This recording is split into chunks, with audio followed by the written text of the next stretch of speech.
sometimes the director will say hi in the beginning, and then after you watch the film, they do it's like a mini junket. What? Put my hands down. Yeah. Up here. She's talking with her hands. Just like this. I have my hands like this, just so everyone knows.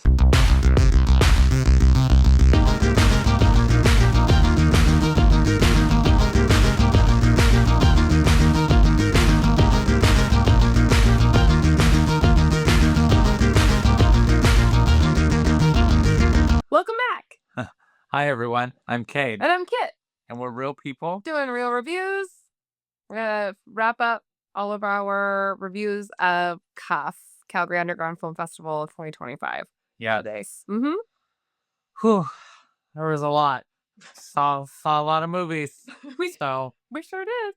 Yeah. Really, really good time. Yeah. I highly recommend if you are a film festival junkie or you're a Calgary or Alberta native, really taking the time. They've already posted their dates for next year. It's just really cool film that you wouldn't see anywhere else. And we think they do an amazing job. To kick it off, I was going to say today is kind of a mashup of movies. There's no rhyme or reason. Mm-hmm. We just are putting a documentary, I'm going to say a cult following Type film. A noir. Okay. Noir. Yeah. And then a horror. Is it thriller? Horror? Comedy? Something? Yep. Something else. Something else there. Mm-hmm. Okay. So let's start with the documentary. Well, put out by a few people, but I know that Raven Banner was one of the producing teams on this and chose the female director, which is really cool.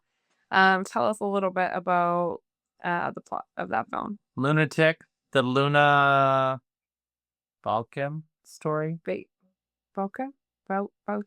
I never know how to say her last name. Vachon story.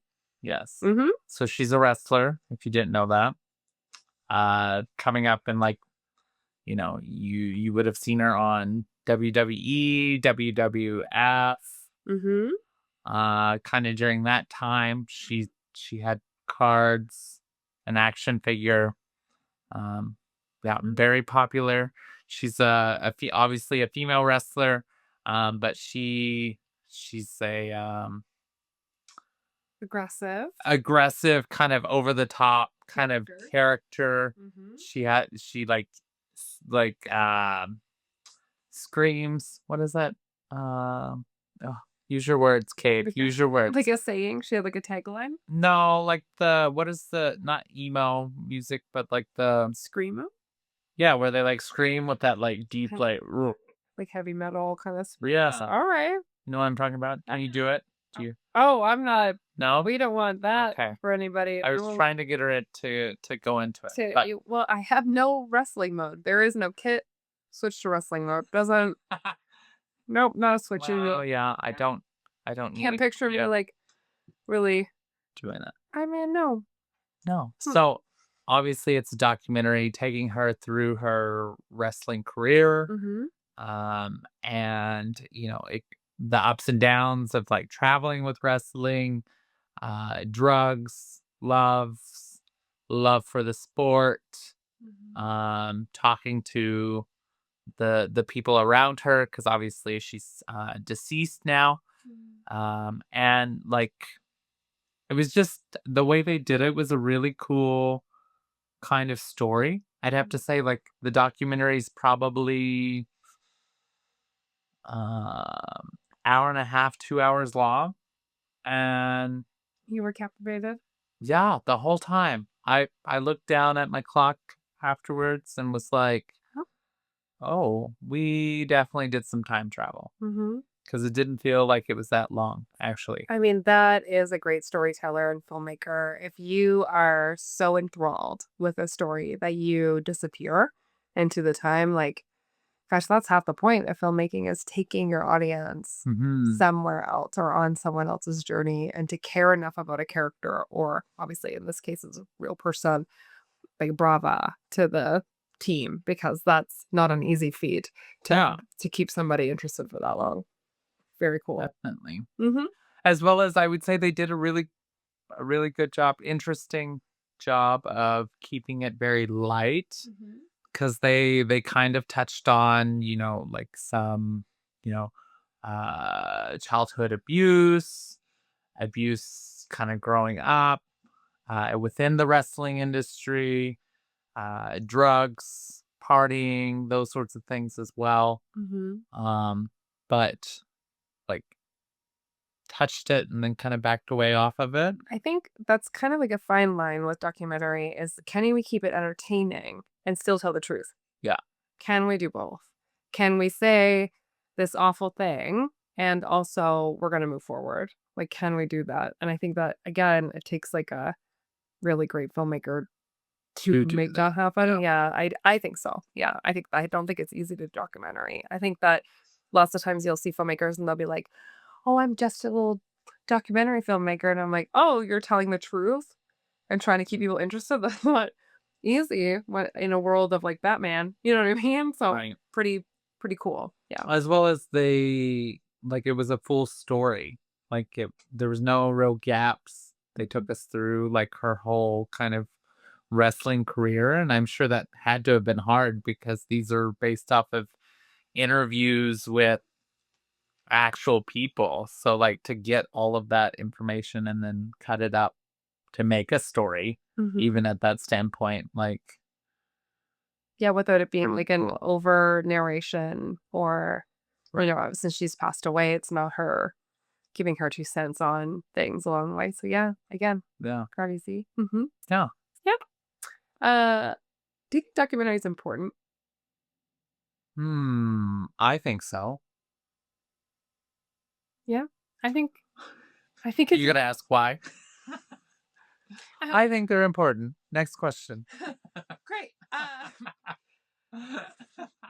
No, I think they're important because um one, I didn't actually know her story all too well.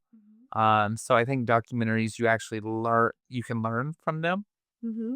as well as like a section of time it preserves it Yeah. for what it is, regardless of what it is or what it's trying to say. Mhm. That's information that someone 100 years from now could potentially watch and be like, oh, there was a female wrestler Mhm. that like went through all of this and helped build Mhm. kind of that whole arena of Female wrestlers and yeah. gave them room to be aggressive, gave them room for self-expression. I agree with you. I think that documentary it's like a visual medium for history for sure. And I think um a filmmaker's take on sharing a topic that they feel like is important enough that they want to bring attention to or sharing a story, like a biography. I think that there are times where I walk away from a documentary and I'm like, that was important. That was important. And I wouldn't have on my own done the research time, effort to deep dive this subject Mhm. matter. And now I feel like I'm very equipped to talk about the subject matter or to learn more. And now I have an opinion on the subject matter That's based true. on the collection. So, yeah. Which is also another good point because it could totally be a biased documentary that then changes people's opinions because they watch that and don't research themselves. Totally. I think in this case that didn't happen. It was a very neutral kind of stance and it was just simply telling her story. Mhm. But I could see that happening with other things. Yeah, I think we see that with, like, food documentaries, I think we see that with health research documentaries for sure. Yes. Some guy. I don't know why I'm thinking of mushrooms. Yeah. I think, um, yeah, like, well, and I think that's something that's interesting about podcasts too, is that you'll see podcasters that you feel like you have this personal relationship with because you've been like following them, following their journey, and they'll interview experts in a field. And if they don't interview the opposing side, you can lean that side, just like a recommendation from a friend, right? Yeah. So, it's important to be a free thinker, like, think for yourself. But I do think that documentary I think is really cool. I like it as a medium for sure. Yeah. What did you rate it? I gave this documentary a 7 as well. I would totally watch it again. You what? It was yeah, I would like to see more from this director. Mm-hmm. I think she did a great job. Mm-hmm. Um, she also did a Q&A session afterwards and was very well spoken and was an actual wrestler herself. So she had an interest in this kind of story, which I think obviously when you're creating things, if you have an interest in them, obviously that's going to show and like you're going to dive more into it. And I think it came across really well. Yeah, that's one of the cool things about attending film festivals. For those of you who've never been to an independent film festival, is that um, part of how programming works is that you sometimes the director will say hi in the beginning, and then after you watch the film, they do like it's like a mini junket. What? Put my hands down Yeah. up here. She's talking with her hands. Just like this. I have my hands like this just so everyone knows. I'm a hand tucker too. Right. But Um, like, she can't help it. She's like, "What do I do?" with them?" listen, this is how it's gonna go. Um, Sorry, So mustard that's pretty okay. sucks. So they'll bring out the cast, crew, producer, directors, and they'll have them come up on stage and do Q&A with a moderator, and that's very normal in a film festival. And so if you've ever gone to a festival and you've seen a red carpet and people are going into a film because it's a premiere or it's just part of their run, you actually get to see those actors answer questions after, which is very cool. Yeah. Yeah, Yeah. and I mean, as the director, I think she was. I was impressed. Cool. Yeah. All right. He gives it a 7. I give it a 7 as well. Match. Okay. Match. Next movie. Okay, Oh, geez, vampire zombies from Space. space. From space. Yes. We liked it. Which I think that when you have a name like that, you're like, this is gonna be silly. Let's go. Yes. And kind of like I went in with the mindset of like, I'm gonna watch Rocky Horror Picture Show. Like that's how I was like going into it. Like it's gonna be Interesting. I yeah, didn't necessarily think that. However, when I was watching it, I was thinking Mighty Python, which at the end we learned like it an inspiration. was an inspiration. So Yeah. I was like, got it. Here we are. We we we wa- we w- the film premise is done in black and white, which is why I was calling it noir, which Yeah. was fabulous because they did use FX and I think anytime that you do practical effects and VFX, you can do it in a way that's actually quite interesting. Mhm. It doesn't have to just be gruesome and gory. You can do it in a way that's interesting. And there's areas where they used a set and green screen, and then there's times where they just used practical. And I thought they did an amazing job just right off the bat. Like it was, Yeah. it added every way that they've kind of included sets on green screen. It actually did increase and make it better. And the things that they made silly was very satirical and on purpose. And you leaned into it and made fun of a lot of tropes between zombies, vampires, and what aliens would want to do coming to the planet. To the planet. And Mm. it was kind of a take or 1950s Mm-hmm. kind of Earth Mm-hmm. with Tobacco fields and a little small rural yeah, town. with a rural town and the vampires are from space. Yep. And throughout the movie then you find that um when they bite humans, the humans turn into zombies. Mm-hmm. They turn it oh, I guess they turn into zombie vampires. Yep. Yeah. So they're like a sub-level of the vampires. But Yep. it was hilarious. Like I mean like I totally see it as kind of like a cult following Halloween movie that, You- plays at midnight and you dress up for and Yeah. like you participate along with the movie. Yeah, the crowd did. Like they would like it would be like, it's vampire zombies, and the crowd would be like, from space. Like we would shout with it, which is what did remind me of Rocky Horror. Yeah. It's not a musical, but it was very, very funny and um really great shot. Was really interesting kind of story. And And they actually did tell a story where it was a family who had a history of, there was a little rumor about this family, and that's kind of Mhm. the family ends up being the first to be, had face to face with these, vampires, zombies, and then they come back to the little town and they're like advancing, but it's like this little family's reputation's getting worse and worse, and then it turns out that the tobacco is messing up the UFOs and making them crash, and then if they smoke and blow the smoke and the cigarettes, it saves them from Yeah, zombie vampires, the but vampires are, like, allergic to the tobacco. the tobacco, but they've taken something that then allows them to, not be affected by the cross, Mhm. which was a good take Yeah. of that, but yeah, quite funny back and forth. It cuts to, like, war scenes, like, of kinda that time, which is quite funny. They use some of that, Mhm. like, this whole town's involved in fighting off these, like, zombies Yeah. and vampires, and then With, yeah. like, pitchforks and, like, teaching the townsfolk how to how to kill them, and, they'll Oh, that which is another funny scene. I completely forgot until you said that. Yeah, be like, "You get a puncture in the chest. Here, honey, let me show you how." yeah. And it's just kind of, like, flirty and silly and gross. Well, yeah, because what that character, he was like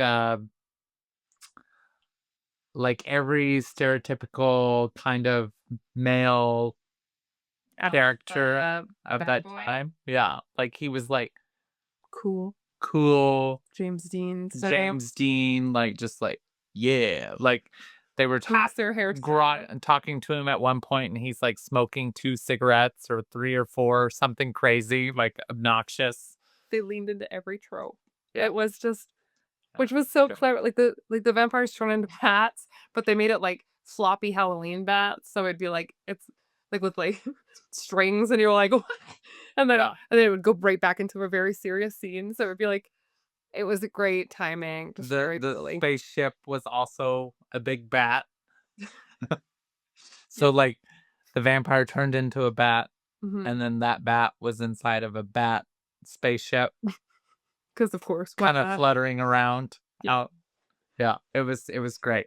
Yeah, I we like, Goofy. it was goofy and not in a cringy way, in, like, a way that you're like we watched a movie recently where I was like, "I wish they leaned more into, like, the trope." I think we were talking about Nosferatu, and Yeah. I was like, "I wish they just went the vampire way and just did vampire things." Like, I don't like that they did it, but this one they did it in a way that was nostalgic and fun and Yeah. playful and really great. So I'd love to see more from this filmmaker. And the Yes. some of the producing team was there to answer questions, and they were like, "Oh my gosh, what a great crowd, great response." Very much like the crowd was like, "We're here to watch like some silly genre. Like let's do it together." And Yeah. yeah, I think everybody liked it. What did you rate it? I rated this one a 7 as well. Yeah. Me Like, Me yeah, too. Yeah. It's it, like it's not good, it's great. It's not like, A Mother's Embrace where I'm like, "I would, like, wanna watch it again, it was so great," but, like, it was it was great, like, I would rewatch it and it was fun. yeah, like I would rewatch this at like Every Halloween, like you every said, Halloween, like invite your friends. invite I friends. would dress like the characters, like, that would Yeah. be fun, like, I'm Like a Halloween party, you watch the movie, yeah, you have some drinks, yeah. Oh, yeah? We're gonna have you laugh. yeah, and then uh, you talk You, about you tobacco's gonna save you. yeah, and we talk about tobacco and how it's gonna save us. I agree. Yeah, it's a really great, and yeah, I really hope we see more from them. Just thought they did an awesome job. Sets were great. Just the whole thing. Yes. Yeah, Yeah. really, really good. It was also interesting learning that the original cut or the original take of the film ended kind of 3/4 of the way through, and then they wrote like a whole nother ending for it Mhm. at the end, which I would say that would be my only critique is that kind of middle section could have been reworked if it was Yeah, there was this me. it Like was it, felt a little lost. yeah, The fight scene was a bit extended. They would be fight scene in interior, fight scene exterior, fight scene interior, fight scene exterior. boss, and then exterior again, and we're still here. And then the ending was good. And then the ending was awesome. And we were like, that could have been. Yeah, tightened. Tightened up that kind of. But that's it. That was the only thing that we were like, okay, we're still fighting. Like, we get it. Which was funny. Like, the guy was funny. So to give that part away is like, they're all at like the town hall or something. And the guy's just like, they're coming for us. And he's like, everyone's worried. And he's like, or we can kill ourselves. Yeah. And they were like, what? And he's like, yeah, we're going to kill ourselves so they can't get us. And then he stabs himself to death. And they're all like, no, we're not. No, we're not doing that. Yeah. Which was funny. It was a funny scene. Yeah. Because the reaction was like, oh, that crazy Earl. Huh? Yeah. And I just like continued on. And I think the original right was that they all were going to kill themselves. And you were going to be like, oh. And that would have been the end of the movie, which also would have been kind of clever, different, interesting. We probably would have liked it. But yeah, the alternative ending is good. Is great. Yeah, better. And kind of more fun. So I'm glad that they kept that scene and didn't end it there. Yeah. Right. So I gave it a 7. I'm excited to see. There may be another one. Maybe a sequel. I hope so. Maybe. Yeah. May see it out. Maybe. Out and about.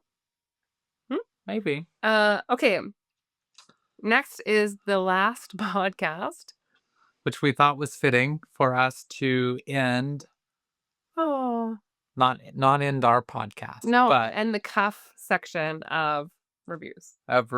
From us with a movie about a podcast. Which I do have to think that I did have a little PTSD watching it a little bit. Okay. Because I related to the character about views.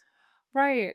Because he's like, he's doing it for views. He wants to do well. He wants to tell the truth. He's wanting to do better than other podcasters. He's a little bit competitive. He has a little enemy out there, which I don't think we have one, but if we do, I didn't notice. We have, I don't know. Comment below if you are our enemy. That'd be great. Then like and subscribe. And then let's talk about the premise. For sure. Okay. So this guy, he has a podcast and it's about debunking supernatural things. Mm-hmm. And so he basically sets up this interview with a scientist kind of late one night, and this guy says that he's without a doubt debunked there aren't any ghosts. Mm-hmm. And so like the guy's like, all right, well, how did you prove this? And he's like, well, my fiance was just killed in a accident 3 days ago, and we were really in love, and she didn't come back to me. And the guy's just like, what? Because he basically says it about like that. He's very like dry, kind of weird, kind of scary. Something's off for sure. Mm-hmm. And so he says it like that, and he's like, well, that doesn't necessarily prove anything. And he's like, well, I'll prove it. And he's like, what do you mean? How are you going to prove it? And he's like, well, if I come back to you after I shoot myself, we'll know if it's true or not. And he's like, what? And then the guy literally pulls out a gun while they're on camera. Live podcast. And shoots himself. And obviously the guy's traumatized, and you see like a little bit of that aftermath. But at the same point, as I'm sure any podcast of that sort would do, the video like crazy viral goes completely viral. So he's dealing with this like trauma of like replaying that image in his head, but then seeing the video and it has like 500 million views on it. He has so many new followers, like it keeps kind of picking up. Mm-hmm. And his girlfriend at the time is like, you need to take it down. You need to take it down. Mm-hmm. He's like, okay, I'll take it down for you.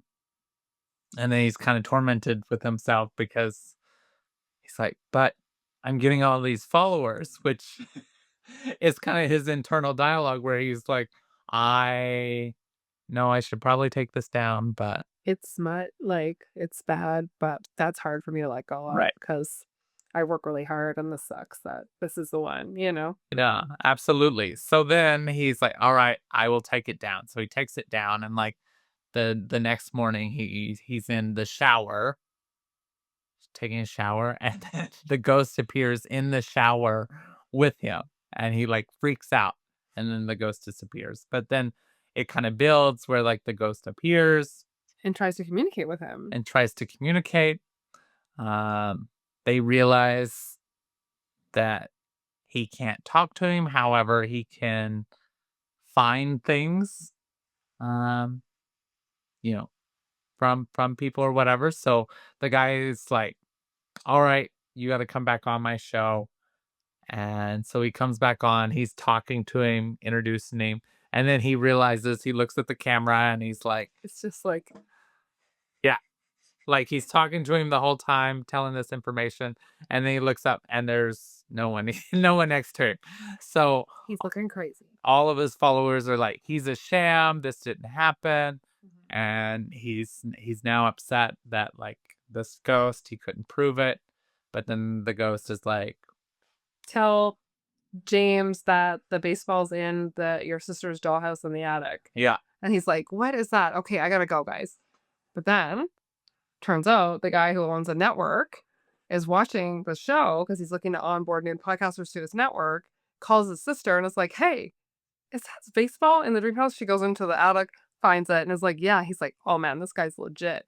We're gonna give him a broadcast deal. We're gonna give him some sponsorship. Like, we're gonna give him yeah, some money." some money." And so they calls him to like onboard it, and he's like, "Well, thank you for telling me where my baseball was because they're looking for it everywhere." And he's like, "Oh, this works. Okay, this is how I can like prove that I'm sitting with somebody." However, the ghost has a request. Yeah. So the ghost has one stipulation: he'll continue to do it if the podcaster kills the man that killed his fiance. Hmm. So it turns out this guy, they made him a character that like just sucks. He's like a womanizer. He's an alcoholic. He's sloppy. He's rude. He's crass. Bumps into people. Starts fights for no reason. Yeah. He's like stumbling home drunk. So the podcaster like pours some water on the stairs. When he wakes up, he slips and he falls on the stairs, quite comedically, and dies.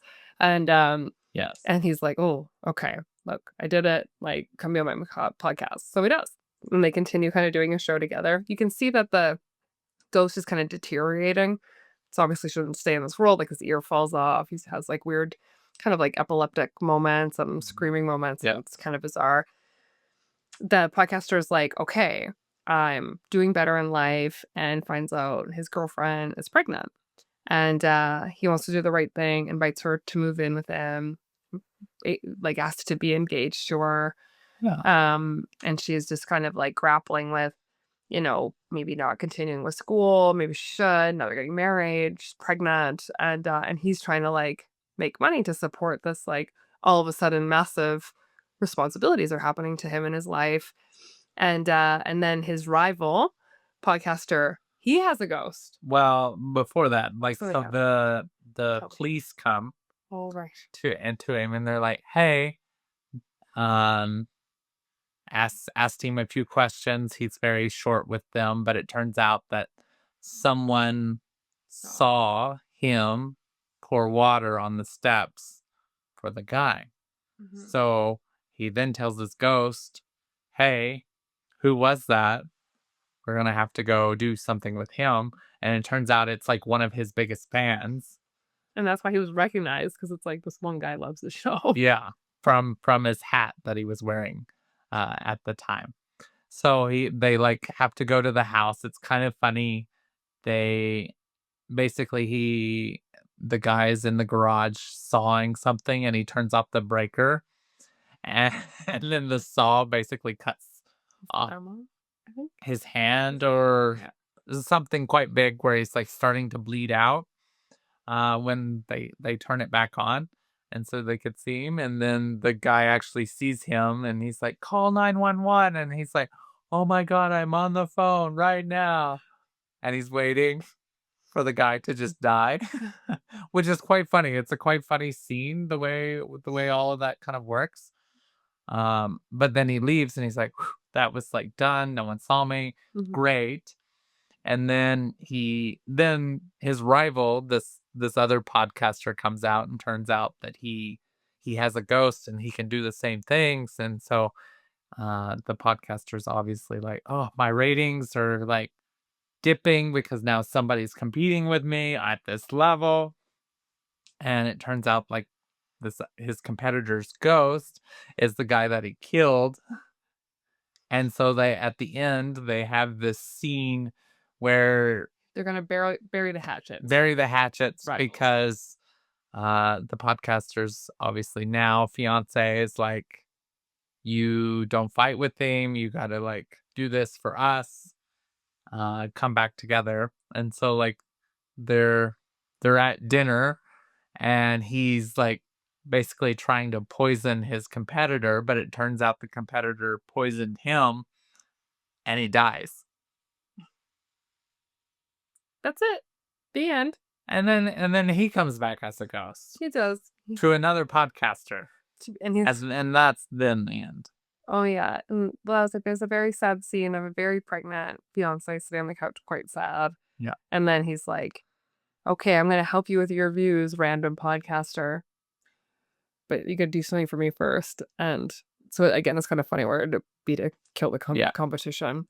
Um, yeah. What were your thoughts on the premise? Do you think that it's relevant? Do you think I do. I think it's relevant to this time. If we think of like movies from the past, kind of the same level, I don't necessarily know if this movie will hold up because of the amount of tech in the movie. Mhm. It may be something that we watch in like 10, 15 years and be like, Oh my gosh, yeah. can you believe that like people were podcasting like that? Mm, You know what I mean? Like true. with the tech, you know, in the movie. But Yeah. I think overall, I think it was a fun concept. Mhm. I mean, clearly I related because we have a podcast, so um, thought it was funny as well as it's always like, how can you get more people to like and subscribe at the bottom Yeah. once they hear this? Yeah. How do you do that, guys? Tell us below. Yeah. I saw they did a few things that were kind of fresh because I agree with you with the tech, but I haven't seen like a male shower scene. Oh, that's Remember, I was like, I haven't seen a male shower scene, and it was like quite intimate, and the way they did the shower scene. Now the ghost is gonna pop up, so you're like, oh my gosh, and the ghost is a weird dude, so you're like, it's kind of funny. But I was like, you see female shower scenes constantly in genre movies, but for a male shower scene, there was no female shower scenes, only male, and him solo. And I thought that was really like interesting, and I was like, that's kind of fresh, to use this like standpoint and. The director, some of the talent, and a producer, I think maybe just the director and some talent was there to answer questions after, and he had done just some little kind of winks and like odes and nods to other movies that he really loved. Like there's the flower that you see on ET on the table in the dining room slowly deteriorating as like the show goes on. He had done little Easter eggs for almost like for himself on things that he really loved. Um yeah. the things that I think fell short was the relationship. So the like podcaster and his fiance, the chemistry to me was like, no, like this is Like roommates. it felt like yeah, like I frat think house relationship or like a very well well, I think with that, I think because the movie was so focused on him yeah. and the ghost, Mm, that I think the time for the character development of her. her character was just like sad. Like I think she did as much as she could with it, but most of it was, I'm fine, I'll be fine. Guess I won't go to school. I'm keeping the baby. Woe was me. Yeah. Oh, she said yes. Maybe I can see the ghost sometime. Make it better. Like the end, like really a one liner, not a three-dimensional character. Yeah. And even like her, like if she was really tortured and grappling with these massive, major life decisions, not enough time given to show that, um, or even show their disappointment in different scenarios. Hmm. Felt like even how they would like kiss goodbye or like go out the door, it was like it wasn't like tormented and tortured and she's like going through something. And it also wasn't like this person who's in love enough and carrying a baby and making some really grown up decisions, maybe ahead of the time that she wanted to. Um, that wasn't showing. So it just was very flat writing on her. That could have been so much better, and she was a lovely actress, and we got to see her speak Yeah. after. Lovely actress, and I would have liked to see her built out more, I think. Yeah, I'm as you're talking about that, I'm trying to think about it in terms of I think her character and the importance of her within this movie is simply because that gives him kind of that opposite opinion where he's grappling with podcast and viewership and doing all these Ego. ego of the podcast with like real life Doing the right thing. doing the right thing, kind of moving forward in that direction. Hmm. And was it needed? Hmm. Could they have just dove down more as far as with Could getting more viewers and kind of hyping his fame even more and like really kind of diving into that creed? I think they certainly could have, and it still would have landed. I think it could have, or just been a friend that would have landed too. They chose to do like deeper subject matter. I think that's why I'm being more critical because I'm like, Yeah, not choosing when she's so hyped to go to college and choosing not to because she's now pregnant. She's like, "How am I going to afford to do that's this?" true. They chose really heavy subject matter in a ghost comedy podcast movie. So if you're gonna choose that, go there. Yeah, Because of that, they lost a lot of points from me because I'm like, "This is a female lead role, and you gave her no room. I don't like that. This could be better." yeah. Yeah. Mhm. Okay. What are your thoughts? What did you give up? I gave it a 6.5. I thought it was still a good movie. It's one that you could definitely um What? get up and watch, like do something while you're watching it. Yeah, like, have it on in the background. Yeah, like Like, I mean it's easy watching. it'd be a Netflix original, like, kinda Yeah, like it's easy watching. You can like veg a bit watching it. You don't have to think about your day. Don't really have to think about complex storylines. Made Mhm, sense. mhm. Story was there. It was funny. There was funny parts. Some weird kind of things happen through the movie that doesn't really explain itself or kind of mention. All in all, above average. Alright. I give it a 5.5. Everything good. Barely. Are we saying five's good? Yeah, for me. Okay. Five, average, you know? Like, yeah, watch it. You're hitting the bar. Yeah. Yep. Yeah. All right. Well, good to know. Okay. Well, thank you guys for watching us on our special edition review of Calgary Underground Film Festival. I'm Kit, And I'm Cade. and we're real people doing real reviews, and we will see you next time. See you next time. Bye, guys.